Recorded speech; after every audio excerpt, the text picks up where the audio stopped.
Esse vídeo foi pedido por muita gente. Agora eu vou falar 3 ETFs que pagam dividendos mensais.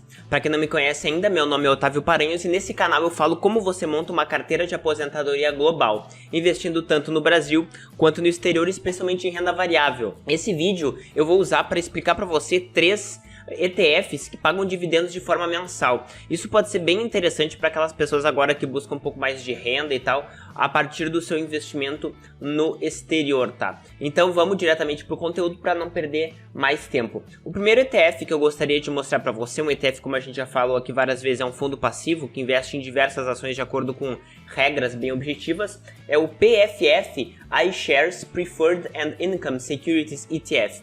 Esse ETF aqui, ele basicamente investe só em ações preferenciais. Você provavelmente sabe que no Brasil também existe essa diferença entre ações ordinárias, que têm direito a voto, mas tem menos direito relativamente aos dividendos das empresas, em relação a ações preferenciais que não têm direito a voto, mas tem mais direitos quando a gente fala de liquidação da empresa, quando a gente fala de obtenção de dividendos. Nos Estados Unidos essa diferença é ainda mais preponderante, e ações preferenciais lá, que eles chamam de Preferred Shares, são na realidade muitas vezes comparáveis com ativos de renda fixa, de tão seguros e constantes que eles são.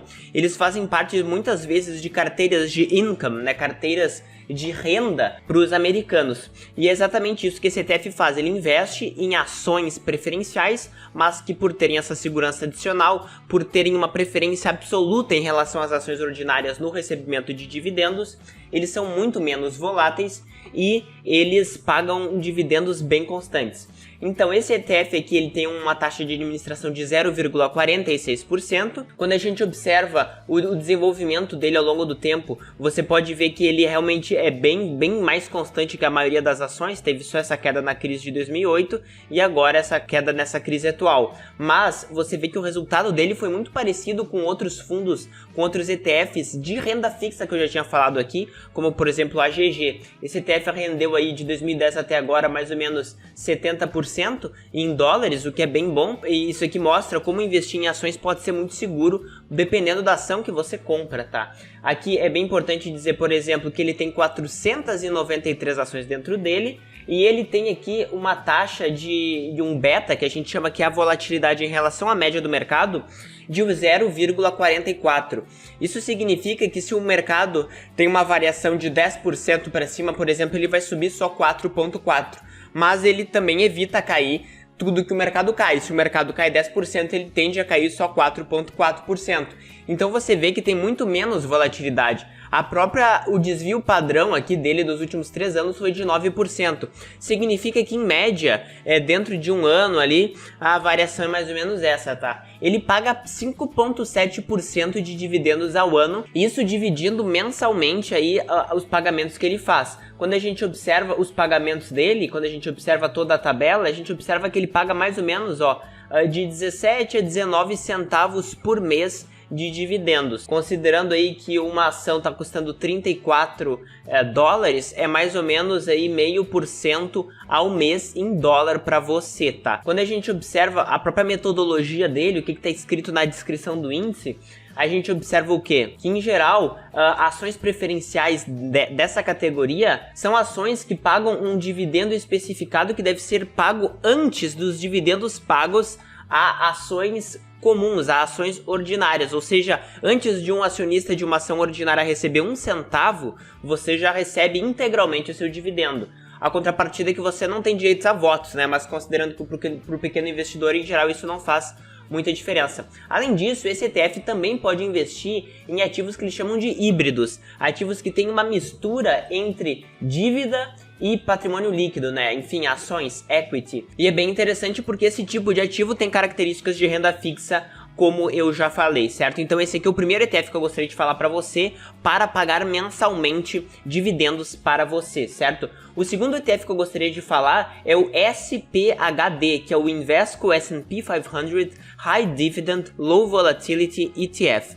Você tem que prestar atenção porque muitas vezes os nomes dos ETFs não refletem totalmente exatamente no que ele investe. Apesar de estar escrito aqui S&P 500, na realidade ele não investe em todas as 500 empresas. Esse ETF investe apenas em 50 empresas, conforme eu vou mostrar para você. Qual é o critério que ele utiliza, tá? Basicamente, dentre todas as 500 empresas do S&P 500, do S&P 500, ele seleciona as 75 empresas com o maior dividendo nos últimos 12 meses, e dessas 75 ações, ele seleciona apenas as 50 que tem a menor volatilidade do índice. Então ele pega as 75 que tem mais dividendos e seleciona dessas só 50 com baixa volatilidade, tá?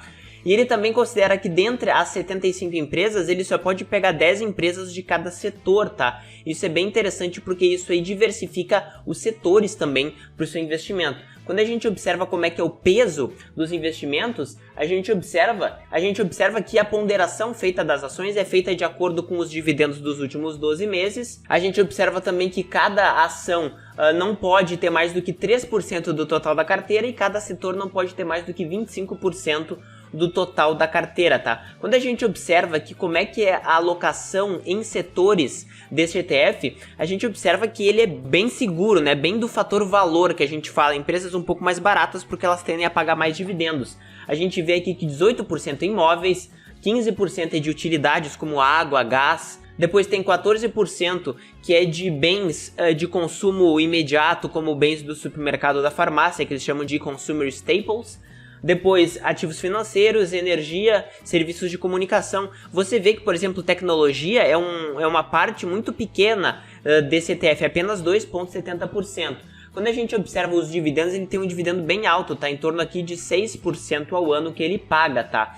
Além disso, quando a gente observa a divisão de categorias desse ETF, a gente vê que ele tem bastante empresas na categoria de velho, né? Por exemplo, empresas grandes de velho, que são empresas mais baratas do que a média, conforme eu falei. Praticamente mais da metade do índice é só de empresas grandes do fator valor, tá? Além disso, tem empresas médias também do fator valor. Não tem nenhuma empresa praticamente de crescimento, como você já pode esperar. Dependendo do critério que você coloca, você tira as outras empresas. Então você está assumindo que você não vai comprar aquelas empresas de crescimento exponencial que muita gente fala por aí, tá?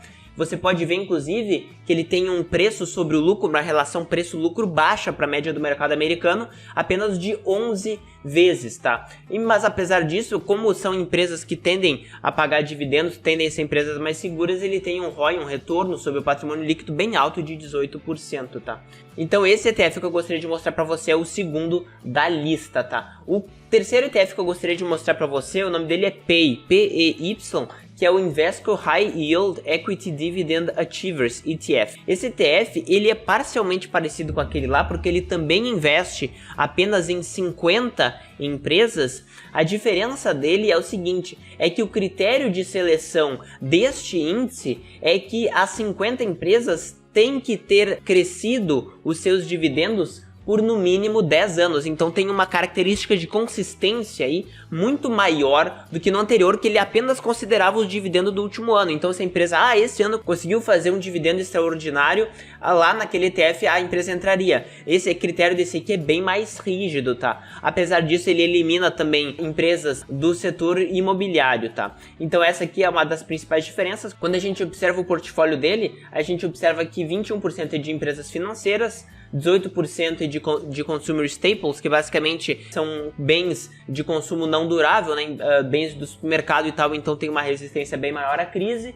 Depois, empresas de utilidades como água, gás, energia, industriais, serviços de comunicação, etc. Novamente, aqui empresas de tecnologia têm muito pouco, né? Apenas 2,16%. Também paga aqui 5,60% ao ano de dividendo, tá? E assim como o outro ETF que eu falei antes, ele é basicamente feito por empresas de velho, empresas de valor mais baratas do que a média, porque para conseguir pagar um dividendo alto, ele tem que necessariamente ser mais barato.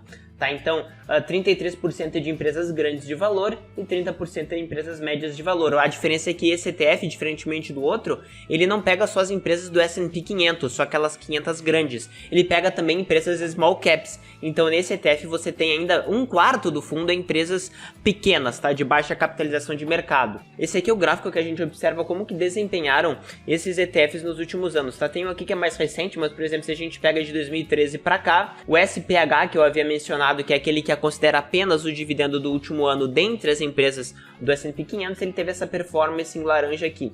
Esse ETF superior aqui, ele é o dos Dividend Achievers, ou seja, as empresas de dividendos que conseguiram subir os seus dividendos durante mais de 10 anos e que também considera small caps, tá? Ele teve um rendimento um pouco superior.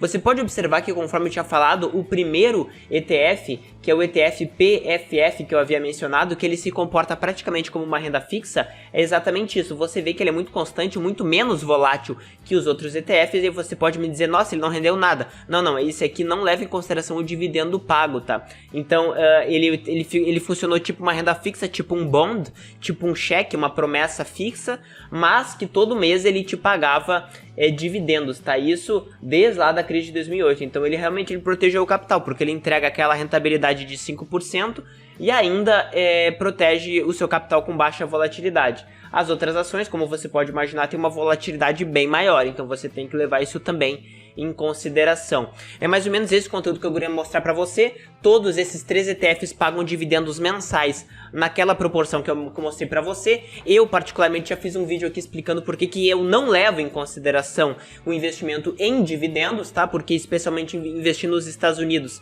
faz com que você tenha uma tributação de 30% na fonte, e existem outras formas de remunerar o acionista que não apenas dividendos, como por exemplo recompra de ações, investimentos na própria empresa ou aquisição de outras empresas que remuneram também o acionista, que também geram valor, mas não tem essa tributação de 30%. E além disso, existem praticamente 40% das empresas que não pagam dividendos. Então você estaria eliminando do seu radar, você estaria simplesmente não olhando para 40% de todas as empresas no mercado que poderiam ser ótimas empresas para o longo prazo, tá? Mas se você gosta de dividendos mensais, é uma boa alternativa você dar uma olhada e estudar esse conteúdo, beleza? Se você gostou disso, dá um like para eu saber que você se interessa por esse tipo de conteúdo, comenta aqui o que você gostou e escreve para mim se você investe em dividendos com hashtag dividendos ou se você não investe em dividendos com hashtag não invisto em dividendos. Então é mais ou menos isso que eu gostaria de passar. Se inscreve no canal e ativa as notificações para não perder nada que eu for colocando por aqui, beleza? Valeu!